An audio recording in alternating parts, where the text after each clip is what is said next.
السلام علیکم ورحمۃ اللہ وبرکاتہ۔ الحمد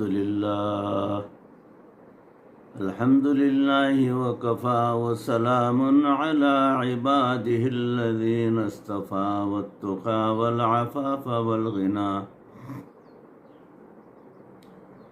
اما بعد فقد قال الله تبارك وتعالى في القرآن المجيد والفرقان الحميد، فأعوذ بالله من الشيطان الرجيم، بسم الله الرحمن الرحيم، وفي الأرض آيات للموقنين وفي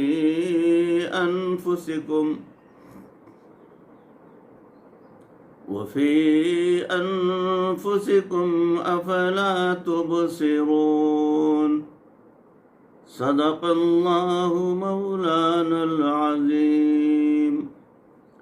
اللهم صل على سيدنا ومولانا محمد وبارك وسلم كما تحب وترضى عدد ما تحب وترضى۔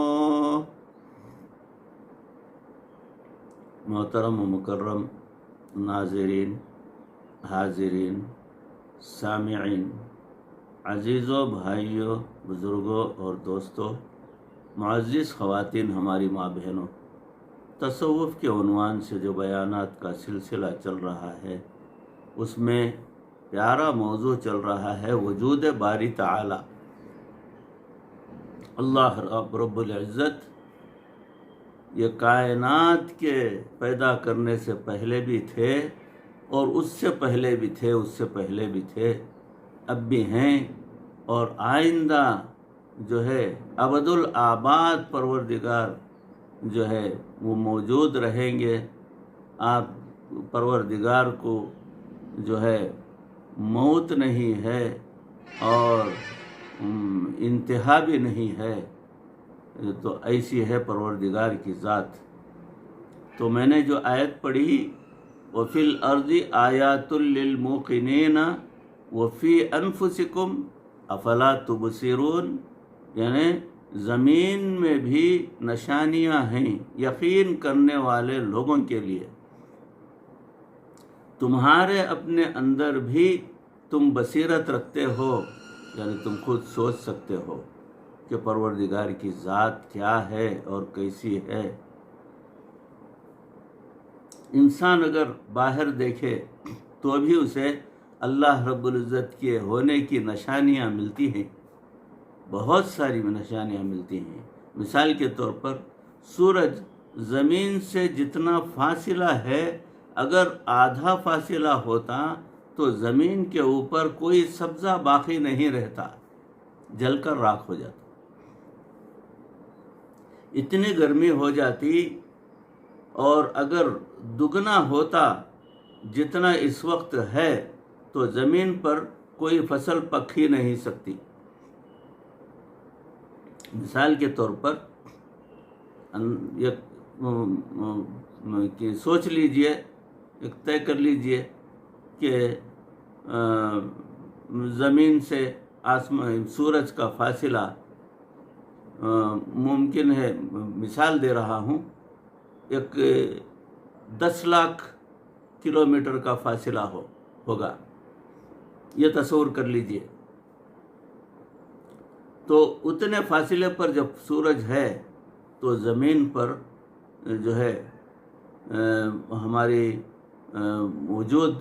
ہماری موجودگی میں اس سے کوئی تکلیف، کوئی نقصان نہیں ہوتا، اور ہماری فصلیں جو تیار ہوتی ہیں، پکتی ہیں، وہ فصلیں کٹتی ہیں اور وہ غذا ہمیں میسر ہوتی ہے، یہ تمام ہمیں حاصل ہوتا، سبزہ جو ہے باقی رہتا، اور زمین پر تکلیف دہ چیزیں جیسے برف کا بن جانا اور سبزیاں نہیں اگنا، ایسی کوئی کیفیت نہیں ہوتی اب موجودہ جو فاصلہ ہے اس حد تک۔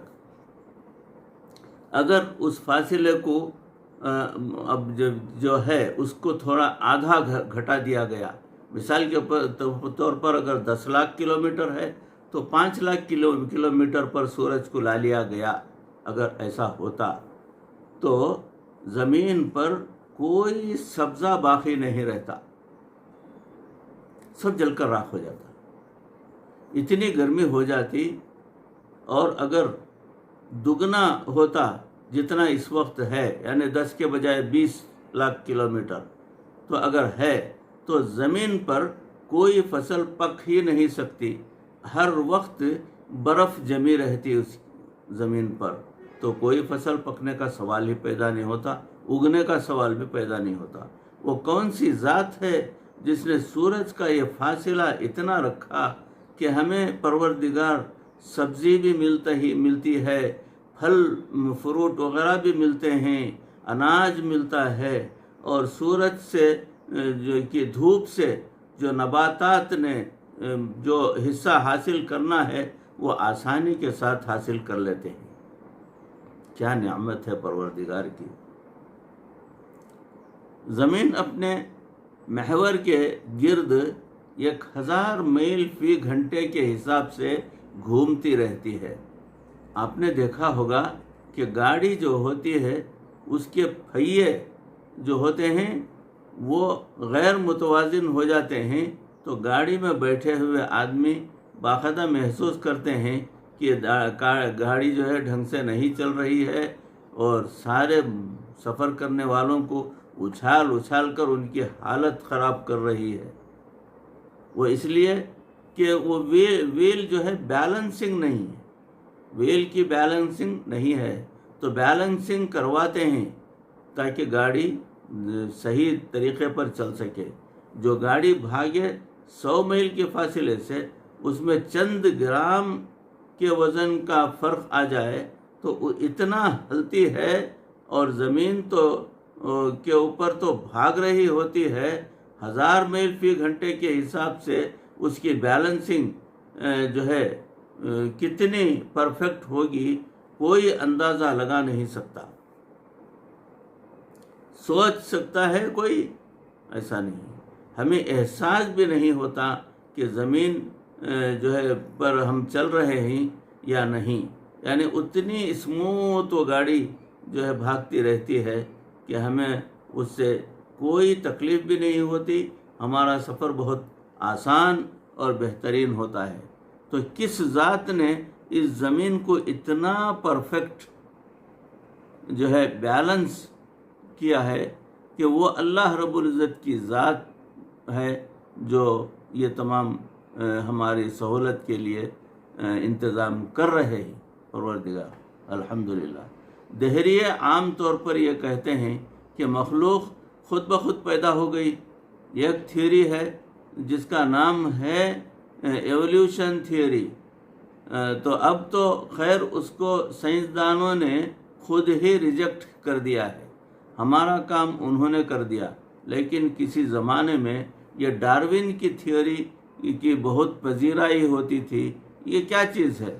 وہ کہتے ہیں کہ پانی تھا، مچھلی بنی، مچھلی سے اوپر چلتے چلتے بالآخر بندر بنا، اور پھر بندر سے انسان بنا. یہ ان کی لاجک ہے، اس کو ایولیوشن تھیوری کہتے ہیں. ہر دہریہ آپ کو یہ جواب دے گا، لیکن اس میں 2 باتیں بڑی اہم ہیں. پہلی بات تو یہ ہے کہ یہ کہتے ہیں کہ ایک سٹیج یعنی مرحلہ سے دوسرے سٹیج کا جو جاندار بنا تو ہزاروں سال لگے، اور ہزاروں سال کے بعد اگلا جانور بنا. ہزاروں سال کی بات کرتے ہیں، لیکن جب بندر سے انسان بنا تو کہتے ہیں وہ بس تھوڑے سے وقت میں بن گیا. تو ان سے یہ کوشچن پوچھنا ضروری ہوتا ہے کہ انسان کے جسم کے باقی اعضاء کا بننا آسان ہے، مگر دماغ کا بننا سب سے مشکل ہے. انسان کے جسم میں سب سے زیادہ کمپلیکیٹڈ جو ہے چیز جو ہے وہ اس کا دماغ ہے، جس کے پورے جسم پر کنٹرول کرنا ہے. یعنی اس دماغ سے سارے بدن کا نظام جو ہے چلتا ہے، وہاں سے کنٹرول ہوتا ہے پورے بدن کا. اب باقی اعضاء کے وجود میں آنے میں تو ٹائم بہت سارا لگا، اور کہتے ہیں عقل کے بننے میں ٹائم بہت تھوڑا لگا۔ تو آپ یہ بات ان سے پوچھا کریں کہ یہ بتاؤ بھائی، انسان کی عقل جو سب سے زیادہ کمپلیکیٹڈ ہے، اس میں تو بہت زیادہ وقت لگنا چاہیے تھا، لیکن کہتے ہیں کہ جناب وہ بس تھوڑی دیر میں بن گئی۔ آپ ان سے پوچھیں تو یہ درمیان میں یہ بات کرتے ہیں اور کہتے ہیں کہ جناب مسنگ لنک ہے، یعنی جب یہ تفصیل پیش کرتے ہیں کہ اس سے یہ بنا، اس سے وہ بنا، اس سے یہ بنا، اب بندر سے انسان بنا، تو درمیان میں یہ کہتے ہیں کہ اس میں مسنگ لنک ہے۔ مسنگ لنک کے بغیر ان کا کام چل ہی نہیں سکتا، یعنی سمجھ میں نہیں آیا تو بتا دیا گیا کہ مسنگ لنک۔ حقیقت یہ ہے کہ قرآن نے بتلا دیا کہ بندر سے انسان نہیں بنا، بلکہ انسانوں کو جب بگاڑ دیا گیا، شکلیں مسخ کر دی گئیں، تو اللہ تعالیٰ نے ان کو بندر بنا دیا۔ اب دیکھو 1400 سال پہلے تو اس تھیوری کا نام و نشان ہی نہیں تھا۔ اس وقت یہ کیوں نہیں کہا گیا کہ انسانوں کو ہاتھی بنا دیا یا گدھا بنا دیا یا انسانوں کو بیل بنا دیا؟ قرآن میں اللہ تعالیٰ فرماتے ہیں کہ ہم ان سے ناراض ہوئے، فَقُلْنَا لَهُمْ كُونُوا قِرَدَةً خَاسِئِينَ، ہم نے کہا وہ ہو جاؤ پھٹکارے ہوئے بندر۔ جس سائنسی نقطۂ نظر سے یہ دیکھتے ہیں کہ انسان اور بندر کے درمیان کچھ چیزیں کامن ہیں، اور کامن تو ہونی ہی ہیں۔ دیکھو بھائی، انسان جب بگڑے گا تو بگڑ کے جو کچھ بنے گا، کچھ نہ کچھ تو اس کی اور اس کی نسبت رہے گی آپس میں۔ تو قرآن مجید میں تو پہلے بتا دیا کہ بندر انسان نہیں بنا، بلکہ اللہ رب العزت نے نافرمان انسانوں کو بندر بنا دیا۔ آج کل اکثر لوگ یہ بات کرتے ہیں کہ جناب اب تو سائنس اتنی ایڈوانس ہو گئی ہے کہ آپ اگر جا کر ڈاکٹروں سے کہیں مجھے بیٹا چاہیے تو وہ آپ کو بیٹا دیں گے۔ یہ بات ٹھیک ہے، لیکن اس میں سائنسدانوں کا کیا کمال؟ انہوں نے کیا کیا؟ اللہ رب العزت کا جو بنایا ہوا نظام ہے اس کو اسٹڈی کیا کہ بیٹے کی ولادت کیسے ہوتی ہے اور بیٹی کی ولادت کیسے ہوتی ہے، اور اس نظام کو اسٹڈی کرنے کے بعد جو بیٹے کو بنانے کا نظام تھا اس کے مطابق وہ عمل کرتے ہیں اور بالآخر انسان کو بیٹا ملتا ہے۔ وہ پروسیس ہے ڈاکٹروں کے پاس کہ وہ جو ہے کچھ کروموزومس وغیرہ جو ہے اس کا میلان کرتے ہیں کہ لڑکی ہونا ہے تو پھر وہ کیا کرنا چاہیے، لڑکا ہونا ہے تو کیا کرنا چاہیے۔ یہ باقاعدہ ایک سبجیکٹ ہے، ایک اسٹڈی ہے، تو وہ کرتے ہیں تو اس سے جو ہے اولاد ہوتی ہے۔ تو اس صورتحال میں ہمیشہ ایک بات ان کو یہ کہیں کہ بھائی اللہ رب العزت کے قانون کو اسٹڈی کر کے اس کے مطابق کوئی چیز بنا لینا یہ اللہ کا کمال ہے، تمہارا نہیں۔ ہم تو تب مانیں گے جب ان قوانین کو ایک طرف رکھ کر اپنے قانون بناؤ اور اس کے مطابق کوئی چیز بنا کے دکھاؤ۔ بات سمجھ گئے نا؟ اگر قانون خداوندی ہی کو استعمال کرنا ہے تو تمہارا کیا کمال ہے۔ ہم تو تب مانیں گے کہ اگر ان قوانین کو ایک طرف کر دیں، اپنا کوئی قانون بنائیں اور اس کے مطابق خود بچہ بنا کے دکھائیں، ویسے ہی دنیا میں کئی چیزیں انسان جو ہے بن دیکھے مان لیتا ہے۔ کچھ لوگ چاند سے ہو کر آئے، دنیا مان ہی لیتی ہے۔ چاند سے ہو کر آئے، وہ ان کے ساتھ تو نہیں گئے، نہیں گئے ہوتے تو بن دیکھے بھی انسان گواہی دے دیتا ہے کہ ہاں یہ چاند پر گئے ہوئے ہیں۔ مجھے ایک شہر میں جانا پڑا تو وہاں ایک وکیل تھا، وہ دہریہ تھا، اس کے باپ اس کو لے آئے۔ خیر کچھ دیر بعد بات چیت ہوتی رہی، وہ کہنے لگا جناب میں تو بن دیکھے کوئی چیز نہیں جانتا، ہمیشہ دیکھ کر مانتا ہوں۔ اس کو سمجھانے کی کوشش کی مگر وہ سمجھنے کے لیے تیار نہیں تھا۔ تو جب میں نے دیکھا کہ یہ سمجھنے کو تیار نہیں تو میں سمجھ گیا کہ یہ ٹیڑھی کھیر ہے جو اگلے نہیں نکلتی، نگلے نہیں نگلی جاتی، تو بالکل اس طریقے کا یہ آدمی ہے۔ میں نے کہا پکی بات ہے کہ بن دیکھے کسی چیز کو نہیں مانو گے؟ وہ کہتا ہے جن میں نہیں مانتا۔ میں نے اسے خوب پکا کر لیا۔ پکا کرنے کے بعد میں نے کہا یہ آپ کے ساتھ کون بیٹھے ہیں؟ کہنے لگا جناب یہ میرا والد گرامی ہے۔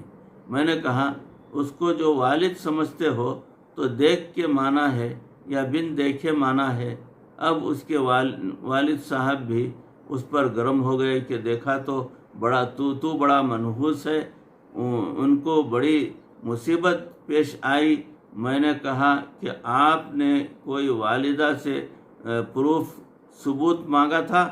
ماں نے کہہ دیا کہ بیٹا یہ تمہارے ابو ہیں، اور ہم نے مان لیا اور ساری زندگی اپنے والد کی جگہ پر ان کا نام لکھتے آئے۔ تو دنیا میں کئی چیزیں انسان بن دیکھے کسی کی گواہی پر مان لیتا ہے۔ اگر ہم نے ماں کی گواہی دینے پر اپنے والد کو مان لیا تو پھر نبی اکرم صلی اللہ علیہ وسلم کی گواہی پر اللہ کے وجود کو کیوں نہیں مانتے؟ ہماری ماں تو جھوٹ بھی بول سکتی ہے، انسان ہے، لیکن نبی اکرم صلی اللہ علیہ وسلم صادق اور امین تھے۔ اسلام وہ دین ہے جو انسان کو آنکھیں کھول کر ادھر ادھر عبرت کی نظر ڈالنے کا حکم دیتا ہے۔ فرمایا سیرو فی الارض فانظروا، یعنی زمین پر سیر کرو اور دیکھو عبرت کی نظر سے۔ اور فرمایا افلا ینظرون الی الابل کیف خلقت، کیوں نہیں یہ غور کرتے کہ اس اونٹ کو کیسے پیدا کیا گیا ہے؟ اللہ اکبر۔ تو اسلام تو خود چاہتا ہے کہ لوگ عبرت کی نظر ڈالیں اور اس کارخانہ قدرت کے نظام کو سمجھیں۔ بالوں کے اگنے میں جو ہے اللہ رب العزت کے وجود کی اتنی دلیلیں ہیں کہ سنیے بالوں کے اگنے میں قدرت کی جلوہ آرائی کیا ہے۔ اللہ رب العزت کے وجود کی اتنی دلیلیں آپ ان کو دے دیں جو کہتے ہیں کہ جناب خود بخود پیدا ہوا، پھر خود بخود کا قانون تو ایک جیسا ہونا چاہیے۔ اگر انسان خود بخود بنا تو اس کا مطلب ہے کہ اس کے جسم پر جہاں بھی بال ہیں ان بالوں کے بڑھنے کی رفتار ایک جیسی ہونی چاہیے، لیکن داڑھی کے بال اور رفتار جو ہے ایک رفتار سے بڑھتے ہیں، سر کے بال ایک اور رفتار سے بڑھتے ہیں، پلکوں کے بال یعنی آنکھوں کے پلکوں کے بال وہ ایک رفتار سے بڑھتے ہیں، انسان کے بھووں کے بال ایک اور رفتار سے بڑھتے ہیں، بازوؤں کے بال ایک اور رفتار سے بڑھتے ہیں۔ اب یہ بتائیں کہ انسان کے جسم میں بال ہیں اور ہر بال کی نشو و نما کو جو مختلف تناسب اللہ رب العزت نے دیا یہ اللہ کے سوا اور کون کر سکتا ہے؟ ورنہ تو یہ قانون ہوتا کہ ایک رفتار سے بال بڑھتے تو اگر پلکیں بھی سر کے بالوں کی رفتار سے بڑھتیں تو کتنی خوبصورت ہوتیں، اور بھویں بھی سر کے بالوں کے حساب سے بڑھ جاتی تو ماشاءاللہ انسان تو اچھا بھلا بھوت نظر آتا۔ اور بازوؤں کے بال بھی سر کے حساب سے بڑھتے جیسے سر کے بال بڑھتے ہیں. ہر جگہ کے بالوں کو بڑھنے کے لیے مختلف رفتار دینا، یہ اس بات کی دلیل ہے کہ کوئی پیچھے ذات ہے جو اس کو کنٹرول کر رہی ہے، اور بال بڑھتے ایسے ہیں کہ انسان خوبصورت نظر آتا ہے. اگر سارے جسم کی ہڈیاں ایک جیسی بڑھتی تو بچے کی ایک ٹانگ شروع میں 1 فٹ ہوتی ہے، جو جوان ہو جاتا ہے تو پھر یہ کئی فٹ بڑی ہو جاتی ہے. اگر ہر چیز اسی رفتار سے بڑھتی تو شروع میں جتنے کان تھے ان کو 6 گنا بڑا ہونا چاہیے تھا. تو 6 گنا کان ماشاء اللہ کتنے بڑے ہوتے. ٹانگ کی رفتار بڑھنے کی یہ تھی کہ وہ کئی فٹ لمبی ہو گئی، ہڈی تھی کئی فٹ لمبی ہو گئی.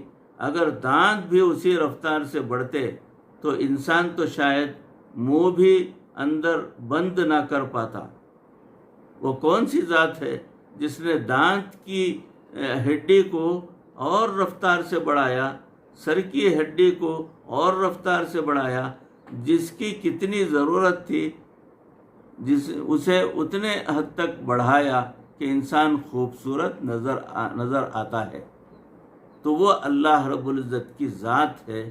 یہ کرم ہے پاک پروردگار کا کہ انسان کو اتنی اچھی صورت اور شکل عطا فرمائی، جو جس چیز کو جس رفتار سے جتنی مقدار میں بڑھنا چاہیے اس کو اس حد تک پروردگار نے بنائے رکھا، جس کی وجہ سے بدن کے اعضاء نشو و نما الحمدللہ بہترین اور خوبصورت بھی ہوتی. اور پھر مزے کی بات یہ کہ پروردگار عالم نے ہر انسان کو پیدا کیا. دیکھو یہ چند آرگنز ہیں، آنکھیں ہیں، ناک ہے، منہ ہے، پیشانی ہے، 4-5 چیزوں کے اندر انسان کا نقشہ بنایا. اربوں انسان ہیں مگر ہر انسان دوسرے سے جدا نظر آئے گا. اللہ اکبر، یہ کیا قدرت ہے. اگر آپ کسی پینٹر کو کہیں کہ کچھ شکلیں بناؤ تو وہ 10-15 بنانے کے بعد ایک جیسی بنانی شروع کر دے گا، اس لیے کہ وہی آنکھیں، وہی ہونٹ، وہی ناک، چند چیزیں ہیں تو بناتے وہ ایک جیسی بنانی شروع کر دے گا. اللہ رب العزت وہ ذات ہے کہ اربوں انسان دنیا میں ہیں مگر ہر انسان کا چہرہ دوسرے سے جدا ہوتا ہے. انسان کے چہرے کو دیکھتے ہی وہ پہچان جاتا ہے کہ یہ فلاں ہیں، یہ فلاں ہیں، یہ فلاں ہیں، یہ فلاں ہیں. ایک دوسرے سے جدا ہوگا. بلکہ ہر انسان کے انگوٹھے کی جو لکیریں ہیں، جو اسکین کرنے سے پتہ چلتا ہے، وہ دوسرے سے جدا ہوتی ہیں. ایک آدمی کے انگوٹھے کی لکیریں دوسرے کے انگوٹھے کی لکیروں سے بالکل جدا. کروڑوں ہیں تو کروڑوں کے جو انگوٹھے کی لکیریں جدا ہی ہوتی ہیں. یہ قدرت کا کرشمہ نہیں تو اور کیا ہے. اگر چیزیں خود بخود بنتی تو شکلیں بھی ایک جیسی ہوتی. ہر ایک کو مختلف شکل جو عطا کی تو یہ میرے پروردگار کا کام ہے. وہی زمین ہے اور وہی پانی ہے. ایک پھول کا رنگ سرخ ہوتا ہے، ایک کا نیا نیلا ہوتا ہے، ایک کا پیلا ہوتا ہے. مختلف پھل زمین سے نمکیات لیتے ہیں، ہر ایک کا ذائقہ جدا ہوتا ہے. تو ایک زمین اور ایک پانی ہے. مختلف چیزوں کو پیدا کر دینا یہ اللہ رب العزت کا کام ہے. بھائیوں، عزیزوں، بزرگوں، دوستوں، معزز ہماری خواتین ماں بہنیں، یہ موضوع چل رہا ہے. انشاءاللہ اسی موضوع کی اگلی کڑی انشاءاللہ اگلی نشست میں آپ کے روبرو پیش کرنے کی کوشش کروں گا. اللہ رب العزت ان کہی سنی باتوں پر اس عاجز کو بھی، آپ تمام کو بھی سن کر عمل کرنے کی توفیق عطا فرمائے. اللہ رب العزت کی شان کو سمجھنے کی پروردگار ہمیں توفیق عطا فرمائے.